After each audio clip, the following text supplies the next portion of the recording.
yung mga gagalingan ng mga high priest, ano?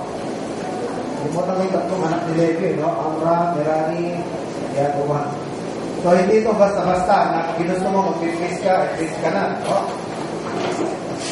Okay, verse 4, and no man taketh this honor unto himself, but he that is called of God, as was Aaron.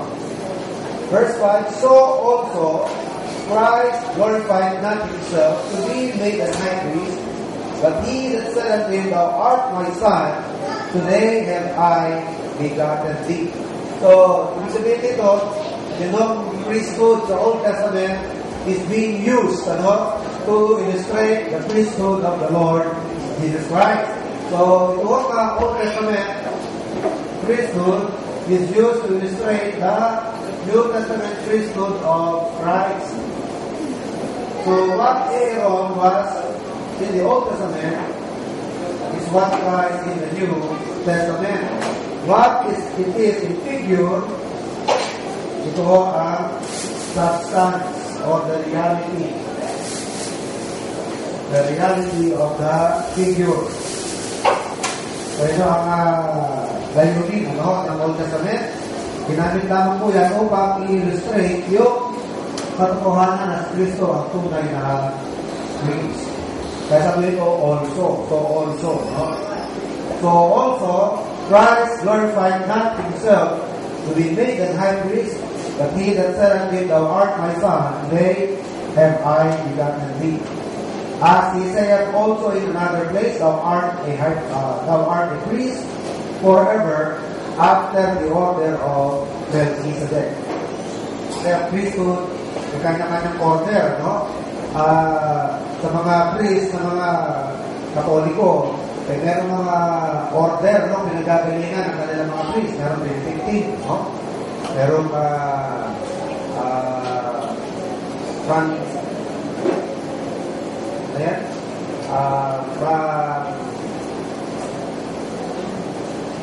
meron friars, ang dati ito, Augustinian, Franciscan,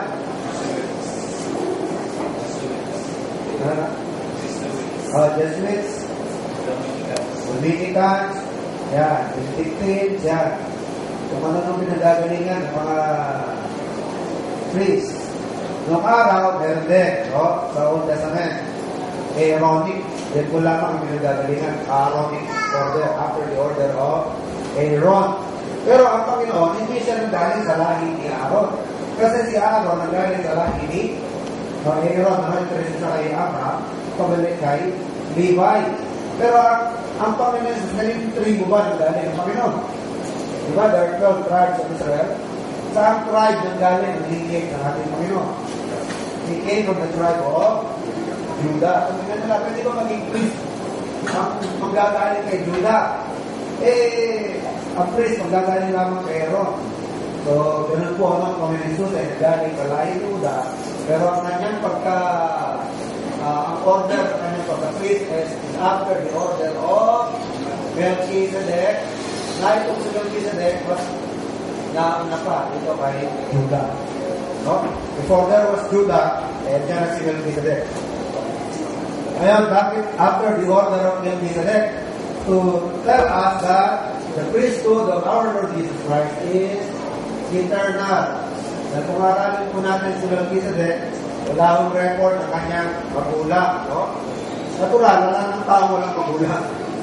Wala ng tao, mayroong parents. Pero itong si Melchizedek, hindi na inalam, no? Hindi na ina-record sa atin kung sino ang kanyang magulang.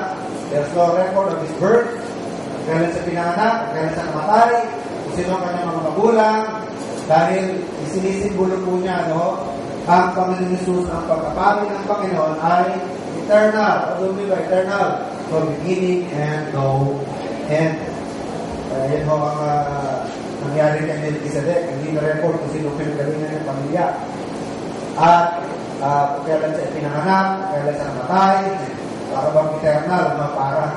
Because he will be illustrating the eternal priesthood of the Lord Jesus Christ. And sabi sa verse 6, Thou art my son. He said also in another place, verse 6, Thou art a priest forever after the order of Melchizedek. Verse 7. Who in the days of his flesh, when he had offered up prayers and supplications with strong crying and tears until that was able to save him from death, and was heard in that he feared. Though he were a son, yet learned he obedience by the things which he suffered. And being made perfect, he became the author of eternal salvation unto all them that obey him. So he is a priest, who became the author of eternal salvation. Then, called of God and high priest, after the order of Melchizedek, of whom we have many things to say and hard to be uttered, seeing they are dull of hearing. For when for the time you ought to be teachers, ye have need that one teach you again, which be the first principles of the oracles of God, and are become such as have need of milk, and not of strong meat. For everyone that useth milk is unskillful in the word of righteousness, for he is a babe.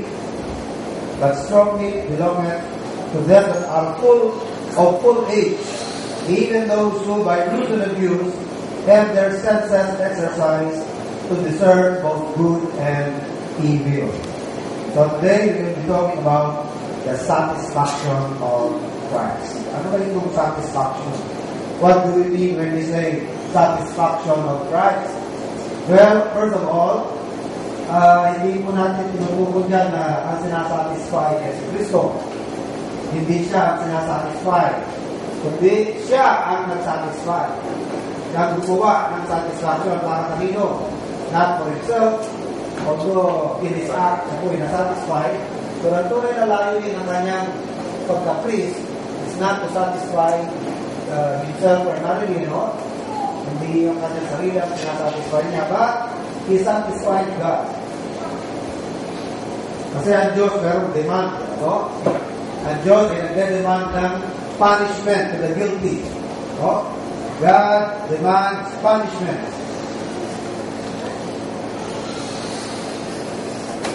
To the guilty. Else, the justice of God demands something, Yung pumustisya ng Diyos ay merong demand. So, ang Diyos ay kanyang sinatisfy, God demands for punishment. Ganun din ang justice ng Panginoon, demands punishment. At yan po mga kapatid ay tinupad, sinatisfy ang ating Panginoon. Kaya yung ating justification, this time becomes a matter of justice. Dapat ipagkaloob ng Ama ang ating kapatawaran dahil nasatisfy ang demand ng justisya. Justice demands punishment for the guilty, at dahil ibigay, therefore, dapat lamang na maligtas kung sino man ang pinag-alayan ng Panginoon ng kanyang pinag-alayan ng kanyang buhay. So ito pong satisfaction of Christ, mga kapatid, has to do with the office of Christ as a priest. Remember, according to the Bible, the Lord Jesus Christ holds three offices, that of a prophet. Nahin na natin sa chapter order. Ang unang office ng Panginoon is that of a prophet, followed by his office as a priest. And then later on, when he comes back, it will be followed by his office as a king. So, yan ang tatlong offices ng ating Panginoon. Kailan ba nangyari itong kanyang office as a prophet? Kailan ginampanan ng Panginoon kanyang pagkapropeta? During his earthly ministry. Okay?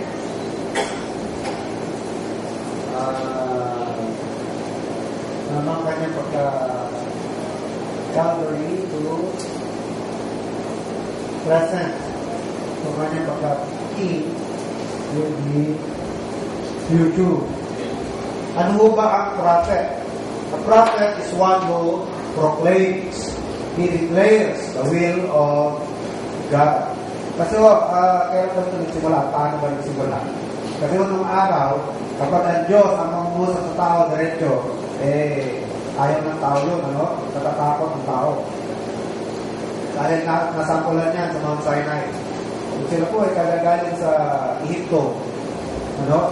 Fresh from their escape from Egypt, sila ay nakarating doon sa vicinity ng Mount Sinai, ano? Pinakyat ng Panginoon si Moises doon sa bundok ng Sinai. Kasama si Aaron. Yan si Aaron, hindi na tumuloy sa peak. At tumuloy lang sa peak ay si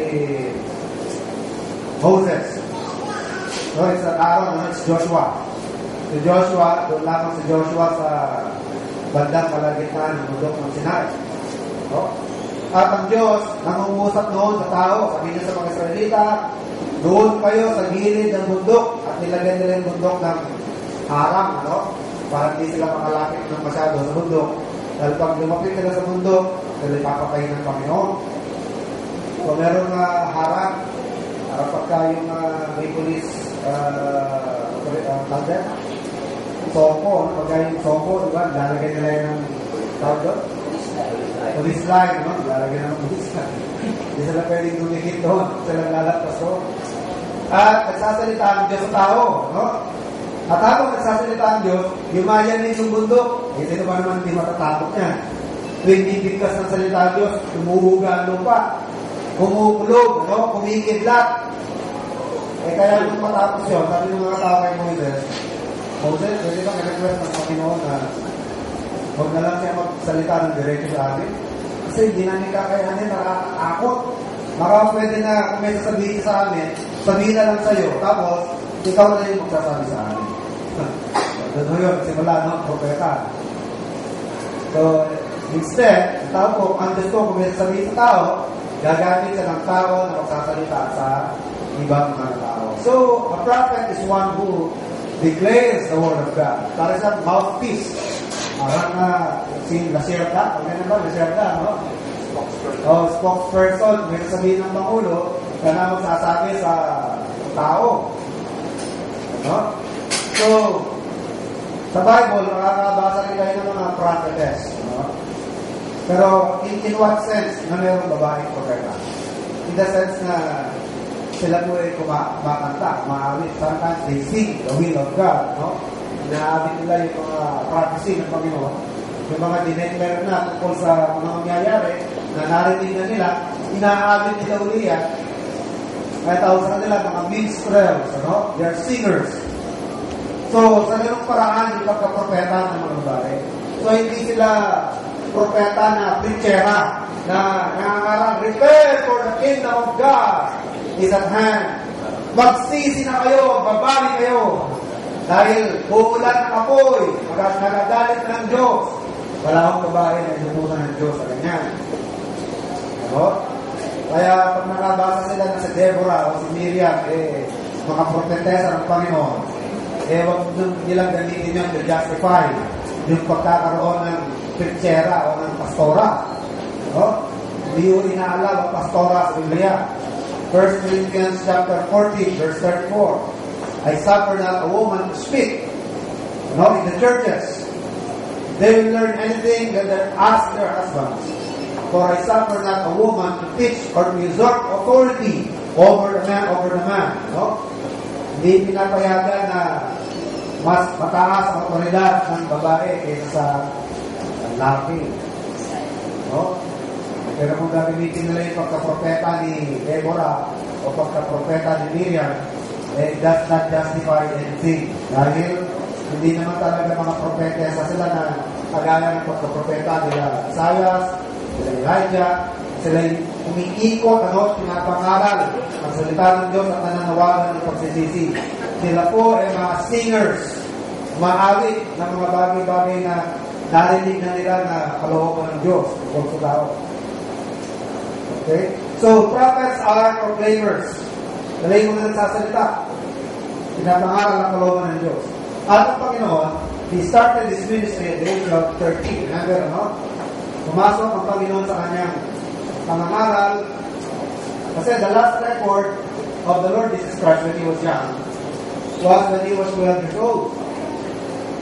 Alala niyo, kung siya 12 years old, that's the last time, that's the last thing we know about his childhood, nung siya 12. Saan ba yung nangyari yan, yung 12 years old? It happened in the temple. Kasi nagkakaroon ng yearly pilgrimage ang kanilang mga magulang, no? Sa Jerusalem, para sumamba. At ang Panginoon, kasama ng kanyang mga relatives, pumunta sila sa temple. Ngayon, nung oras na parang uwi, it's after 3 days na na-discover ni Joseph and Mary. Sabihin nyo, ano mga klase magulang niya? 3 days pa bago malaman na nawawala ang anak. Kasi nung araw, when they travel, relative siya ni, o kaya sa komunidad dyan, karaban niya. So understood na pag umaalis ng karaban, lahat nandiyan na, kasama na nila. Kaya siguro, loob-loob ng magulang niya, ang Panginoon, yan lang yan, sa mga pinsan. Baka nandiyan sa kasama nila John the Baptist. Si John the Baptist at the time was also very young, 12 years old si John the Baptist. Kasi halos sabay sila pinanganak, di ba? Ahead lang si John the Baptist ng 6 months. Kaya when he was 12, si John the Baptist 12 years old na rin. Kuya-kuya niya. Saka siguro sabi ni Mary and Joseph, diyan lang yan sa mga pinsan-pinsan niya.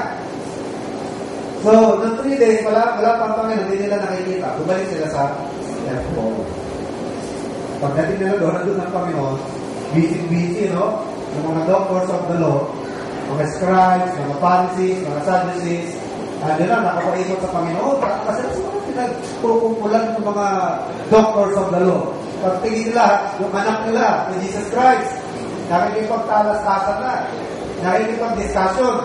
At sila yung namamangha sa kanyang edad na 12, napakarami ng alam ng Panginoon at napakalalim ng very deep ang understanding ng Panginoon when it comes to the Old Testament. Kaya at the very young age of 12, sabi ng Panginoon sa kanyang magulang, did you know that I should be about my father's business? Ba't ko hinahanap? I should be about my father's business. Kasi ang Panginoon naman, kasi nila, hindi naman niya alam lahat ng bagay. Unti-unting dumating sa kanya ang revelation. Diba? Kapalit din natin siya. He was subject to the limitations of a man. Kung ano mga limitations ng tao, hindi na mga limitations ng Panginoon. Nagugutom siya, nakuhaw. Hinihingi sa lampin, gano'n din. Napapagod, nasasaktan, pag nahulog, mapipilay.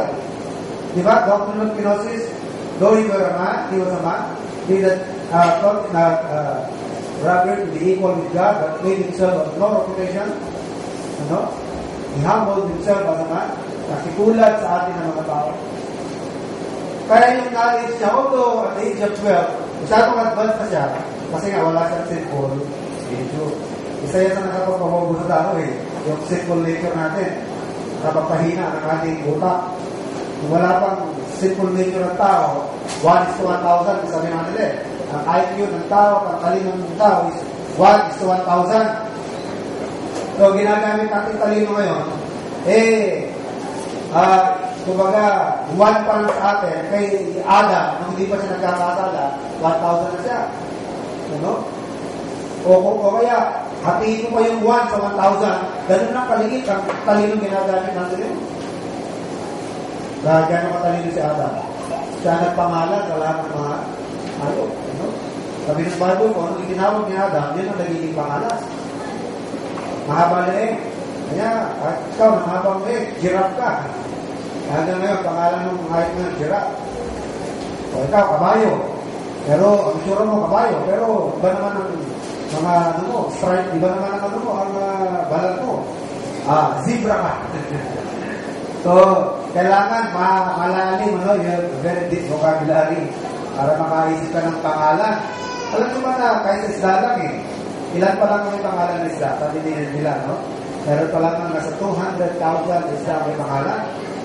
At pag hindi pa napapangalanan, mabot pa ng mga 500,000. Pero yun, mas marami pa yung isda na hindi pa napapangalanan. Kaya doon sa isda may pangalan na. Gaano kakatalino para mapangalanan ng lahat ng yan. Ano? Pag sinabing galunggong, hindi nag-iisang galunggong. Meron pa lang pamilya, galunggong. Sinabing tilapia, hindi pala nag-iisang tilapia. Native, meron ka mix na sinabing dito, maraming klase dito. May native, may Taiwan, may African. So sinang hito maliliit, yung native ng Pilipinas, maliliit. Gusto ng kulay, ano ng kulay Taiwan? Parang maputi-puti, no? Taiwan na hito. Gusto niya ng malaking hito, isang haba na isang lipa. Yun, African hito. Kailangan malalim din vocabulary, no?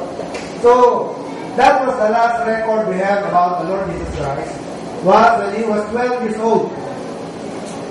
The next thing that we learned about Christ, nung magbukas ulit ang Biblia tungkol sa Panginoon, ang Panginoon ko ay edad 30 anos. So, yung kanyang from 13 to 29, ano kaya ginagawa ng Panginoon?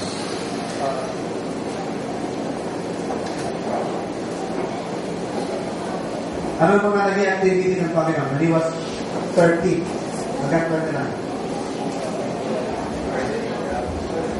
Nagtrabaho as a carpenter. Katawag sa kanya, the carpenter, the son of a carpenter. He was also a carpenter. Ano yan? Devoted primarily in physical preparation. Bakit? Kailangan niya ng malakas na physics because of the cross. Alam niyo ba na kung ilalarawan niyo ang Panginoon sa ngayon, kung sino ang kanyang gagawin katumbas ngayon sa physics, ang kanyang katawan, maaaring si Pacquiao, no? Bato-bato, katawan ng Panginoon. And ang ginamit sa kanya na illustration sa Old Testament that he was a bull. Nilalarawan sa bilang isang bull. Parang Chicago bull. Diba? Nilalarawan sa daw dahil nilalarawan sa kanyang pagkakahamo. And sheep or a lamb, he is brought as a lamb to the slaughter because he is meek. But ang i-offer din sa Old Testament is bull dahil ito po isang malakas na individual. Dahil sa kalakas. Kapag nasuntok ka ng tao, pwede ka makatulog, di ba? Pwede ka nga mamatay. Pero ang Panginoon, ang sumuntok sa kanya, hindi nag-iisa. He was repeatedly punched by the mob. No? Baga sa atin, kinuyog. Kinuyog ang Panginoon. Wala pang gloves siya, na? Walang gloves. He was punched. Repeatedly punched to his face. Sayang yung Matthew 26 and Matthew 27, babasa niya. He was buffeted. Ang mababasa niyo doon is buffeted. Yung word na buffeted, yan ang katumbas ng salitang punch. Siya ay pinatusuntok. Pero hindi bumigay ang Panginoon. No? Nilatigo. Gaano karaming latay meron ng Panginoon? 39 times 3. Kasi he was whipped for about 39 times. Actually, ang batas, 40. 40 ang dapat na sa Roma na 40 latay. Pero binabawasan ng mga verdugo ng isa kasi kung sumobra, tayo i-applit yung sumobra. Isa verdugo yung pag-i-aappas yun. Yan ginagawa ng mga Roma, kaya yung latigo na may tatlong leather yan, tatlo. Sa dulo niya, may mga spike na. Pagka inahaplit siya, pagbatak niya, dinadadala ang halaman niya. Ginapulit, hinalo ang Panginoon, 39. Kasakit niya, baka walang ng malay. Kinaya ba ng Panginoon niya? Yeah. Pinagsusuntok siya, kinaya. Dehydrated, marami na nawalang dugo, pinaksakan ng corona ng tinik. Parang yung bonggabilya na ginawa mong corona. Ano yung bonggabilya? Ano? Gano'n tayo bonggabilya dyan. Ito niya, mahaba tinik niya, ano? Sinaksak niya sa kanyang loob. Kinaya ng Panginoon, di ba? At bukod sa ron, pinabuhat pa siya ng krus. At yung krus na pinadala sa Panginoon, eh krus na hindi naman yung kinatag na kahoy, you know? Tapos, merong skateboard sa ilalim. May mga krus na ginagamit niya. Nagpipinitensya, nilalagay ng skateboard. Tapos, makinis siya dahil naliha. Tapos, magaan dahil naka-skateboard naman yung ilalim niya. Parang yung isang retired marine, Amerikano. Nag-ikot-ikot sa Pilipinas at may buhat-buhat na cruise, nila ang evangelist. Pag tumitigil siya, nangangaral. Pag pumunta naman siya sa lugar, bigbil na naman yung kanyang cruise. Iba na naman. Gaya. Tapos lang yung cruise niya, may roller. May gulong na. Magkakaang natahapin. So yung sa Panginoon, di ganun, 1 Peter 2:24, who is also bear our sins in his own body on a tree. Yung tree sa Greek is tauros, That is a pole. So ano yan? Troso, kahoy, malaki. Buwan ng Panginoon. Nakakita na ba kayo ng kahoy ng sampalok? Puno ng sampalok. Ganyan siguro, may balat-balat pa yan. Yan ang pinapagigit sa mga pinapako ng araw. Yun lang, sobrang ng pagka-exhausted ng Panginoon, hindi na niya kinaya ang buhatin pa hanggang sa dulo ng Golgota, Kaya pinabuhat na lang ito kay Simon na taga Cirene, Simon the Cyrenian. Alala niyo, Simon the Cyrenian? Siya na yung nagtuloy. Pero doon kalakas ang ating Panginoon. Malayo doon sa nakikita natin na yung nasa painting, the Sacred Heart of Jesus. Nakaganyan ang kamay, nakaganyan yung kamay ng may Sacred Heart. Tapos long hair. Kita niyo ba long hair? Tapos yung daliri parang makinis pa sa kamay ng mga babae.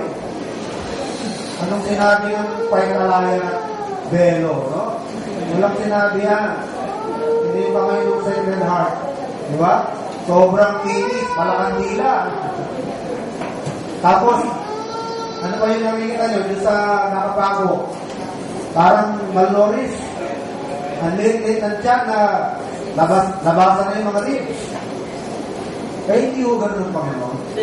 Dahil ang Panginoon devoted several years of His life in physical preparation dahil kung hindi gagawin ng Panginoon nyo, na siya po'y magiging kagaya ng toro, hindi na makayanin yung hirap doon sa krus ng Kalbaryo.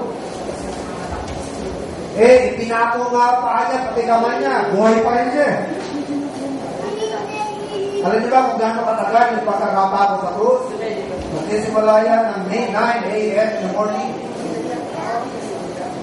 At hanggang alas 3 ng hapon, buhay pa rin ang Panginoon. At sa ganung kondisyon, ilang oras yan? 6 hours na gaganong-ganong pa doon sa krus. Pag ipinipilit mo, itayo ang sarili mo, di ang buong weight mo, doon sa paa. Pag naman nangangalay na yung paa mo, ilalaylay yung katawan mo, yung weight naman mo, dilipat sa kamay. Kung ang Panginoon mga 160 pounds, hindi 160 pounds of weight ang dinadala ng kamay mo. At pag hindi ka na makahinga, pipilitin mong habulin ang hinga mo, itutulak mo sa sarili mo pataas. Kesa lilipat ang pain. Doon naman sa paa. Ilang oras yan? 6 na oras na, ganyan. Kasi meron kung hindi ka na nakalapat yung likod mo sa kahoy. Mahirap yun.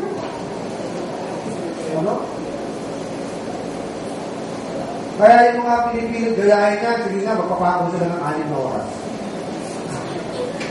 Palaging gumagaling. 6 na oras ka na nasa ganong kalagaya. Hindi mo basta-basta yun. Tsaka alam niyo ba mga kapatid na kahit na inabot ka ng 6 na oras ng Panginoon doon, wala naman talaga nakakuha sa buhay niya. Wala nakakitin. Dahil inalay niya ito ng pusa. Alala niyo sabi niya, no man take my life from me, but I lay it down for myself. Ganon kabawas ko ng Panginoon. Kahit anong pilit nilang patayin siya, sabi niya, no man can take my life, but I lay it down for myself. He gave it voluntarily. Nung wala nang gagawin, tapos na. Ang lahat ng kanyang dapat gawin. Sabi niya, it is finished. And when he said it is finished, he gave up the ghost. Hindi ho namatay dahil sa hirap, hindi namatay dahil sa pagod. Ibinigay niya ng pusa. He released his spirit. He gave up the ghost. At siya namatay because he gave up the ghost. Okay? So that's how strong our Lord Jesus Christ is. So from 12 to 29 or to 30, he devoted himself for physical preparation. And when he was 30 years old, dahil nung araw, yung edad na 30, yun ang legal age para ka pumasok sa public office as a prophet or as a government employee. Kailangan nasa edad ka na, kung politician ka, kailangan 30 anyos ka. Yan ang minimum age. Sa pagkapangulo ba, ano ang minimum age? 45 ang minimum age, ano? Kaya hindi nila kinunod pagka-senador na-disqualify yata dyan, no? Dahil he was too young. So, when he was 30 years old, simula siya mag-aral, and he preached, he performed his public ministry for 3.5 years. At the age of 33, namatay ang Panginoon, no? 33.5 nung siya ay namatay. So, maraming nagawa, no? Dahil mga, hindi kakandaan, ang kabataan pa. When Rizal died, he was 35 years old. At halos lahat ng mga prophets, sila po yung mga nasa edad na ganyan, no? Ezra, sila Ezekiel, sila Jeremiah, mga kabataan yan. No? So the Lord started his ministry, his earthly ministry at the age of 30. So nangaral siya, pinangaral ng Panginoon. Isa sa pinaka-famous na preaching ng Panginoon ay yung Matthew chapter 5 up to chapter 7, no? Also known as the Sermon on the Mount. The Sermon on the Mount. Andun yung blessed are ye when men shall revile you and persecute you and shall say all manner of evil against you falsely for my sake. Blessed are ye when you are thirsty. Blessed are they that are hungry for righteousness. Blessed are the pure in heart, for they shall see God. If your right hand offends you, cut it off. Kung yung kanang mata ay nakaka-offend sa'yo, tanggalin mo isang mata mo. Kung meron nagre-request sa'yo na samahan siya kung lumakad ng 1 milya, gawin mo ng 2 milya. Ano? Kung binabato ka, batuhin mo rin, pero batuhin mo ng tinapay. Diba? Batuhin mo ng tinapay ang babato sa'yo. Knock, and it shall be open unto you. Seek, and it shall find. Lahat yan makakating nasa yan. Sermon on the Mount. So, nangaral ang Panginoon. Sa kanyang pangangaral, He declared God. Kaya nga, isa sa mga title ng Panginoon is that He is the Word. He is the Word. The Logos. Diba? John chapter 1 and verse 1 and verse 14.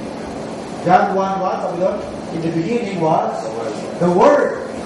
And the Word was with God, and the Word was God. Sino yung Word na yan? Na was God. That is Christ. How do we know it is Christ? Verse 14 of John chapter 1. And the Word was made flesh and dwelt among us. Ang ordinaryong tao, hindi naman sinasabing, and Ronnie was made flesh. Dahil pinanganak, hindi ho. Si Christ lamang ang ina-address na, and the Word was made flesh and dwelt among us. Saka meron pang isang verse sa Revelation. Yung Son of Man, which is Jesus Christ, yan isa sa kanyang mga title, the Word. So walang ibang tinutukoy doon kundi ang Panginoon. Bakit kaya isa sa mga naging pangalan ng Panginoon is that He is the Word? Again, because He's the greatest revelator of God. Sa pinakadakilang nag-reveal, naghayag sa tao kung ano ang Diyos. Dahil sabi ng Panginoon, no man hath seen God anytime. Walang nakakita kailanman sa Diyos. At walang nakaalam kung anong nasa mind ng Diyos. At sino ang naghayag sa atin ng tungkol sa kalooban ng Diyos? Walang iba kundi ang kanyang bugtong anak. Kaya sa the Son revealed to us God, the mind of God. Inihayag na sa atin kung ano ang Diyos, kung sino ang Diyos. Kung ano ang kagustuhan ng Diyos. That is why He is the greatest revelator. At kapag ka nag-ahayag ka ng konsepto, anong ginagamit mo? You're going to use what? Word. Gagamit ka ng mga salita pag ikaw ay nagko-communicate. Correct? Yes. Ano naman puro sign. PP lang, gagamit ng sign. Pero under normal situation or condition, when you want to declare something, communicate something, you will use word. Para ihayag ang isang bagay. And the Lord Jesus Christ, being the greatest revelator of God, siya nagaya, kaya tinawag siya na word. So, kailan na-perform ng Panginoon ang kanyang pagiging prophet? During His earthly ministry. Okay? So, tapos na ito, yung kanyang magiging prophet. So, ano po ang ginagampanan, the office ng Panginoon ngayon? Yung kanyang pagka-priest. Okay? Ngayon, bakit po sinabi at Calvary present? Kasi yung priest, merong dalawang bahagi ang kanyang trabaho, no? Ang priest. May dalawang parts ang trabaho ng priest.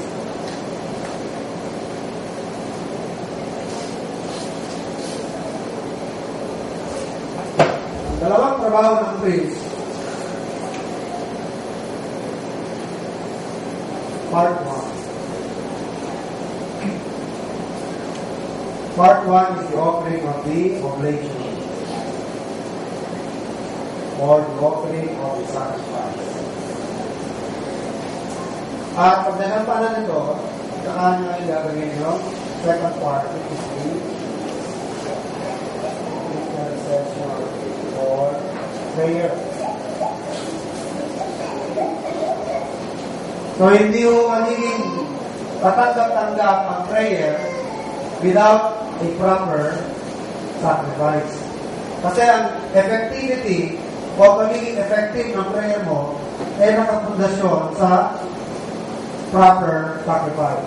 Without the proper sacrifice, there will be no basis for your intercession. Parang prayer is request, diba? Prayer is request. You are interceding for someone. Request mo.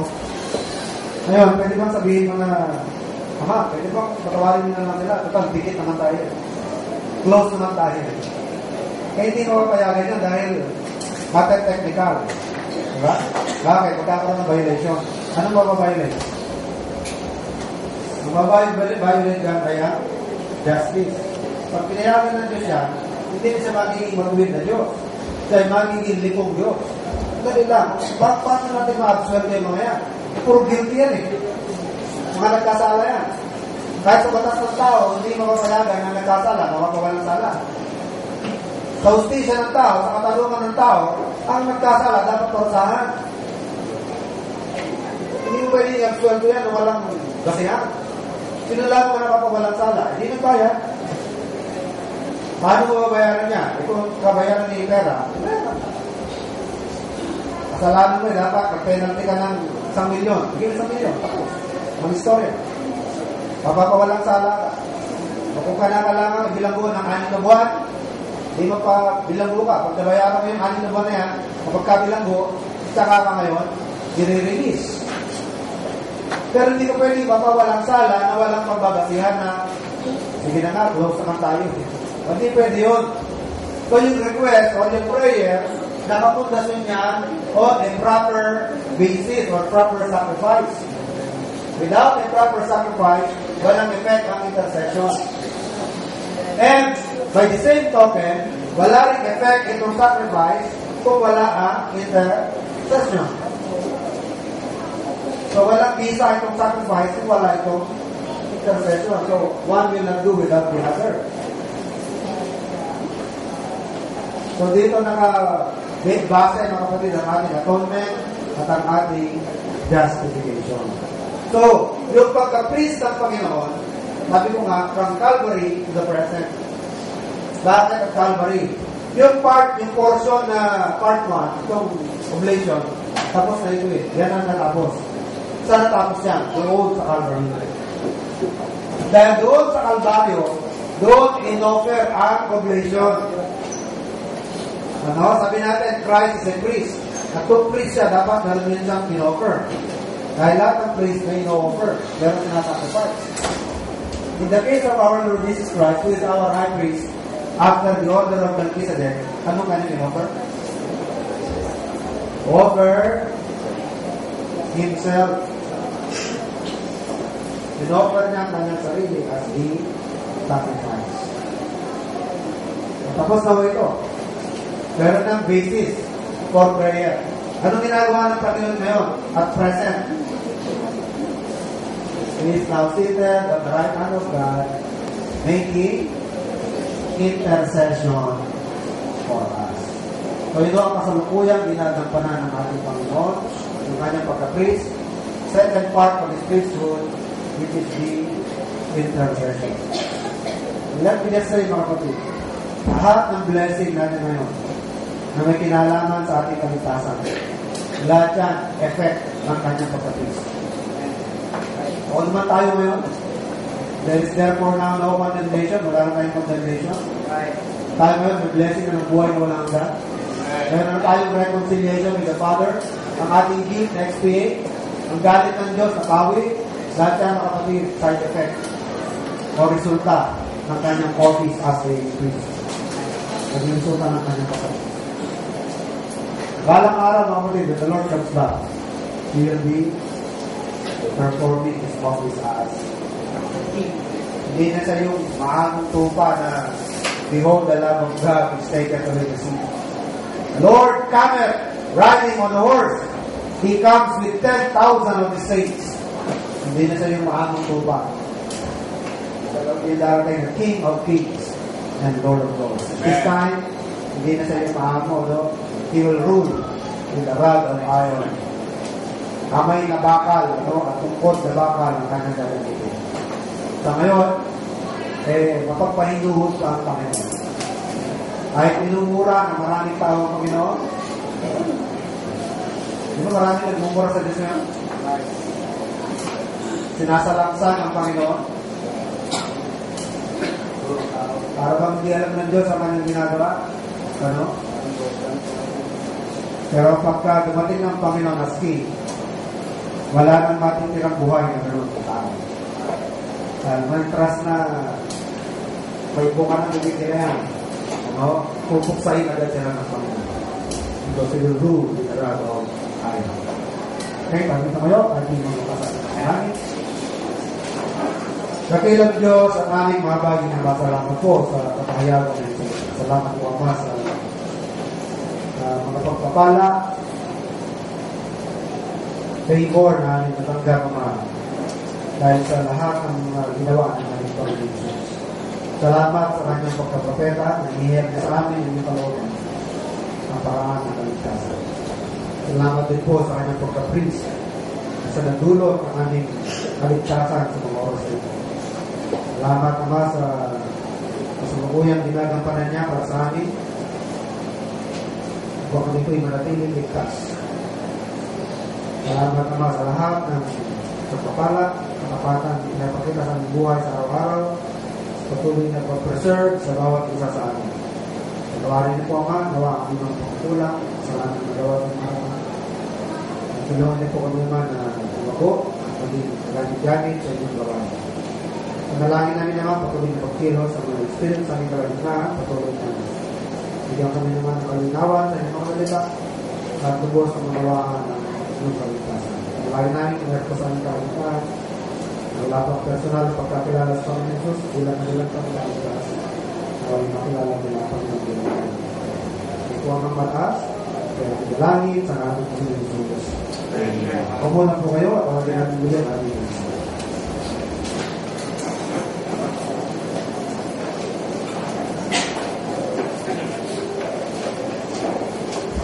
Okay, salamat po sa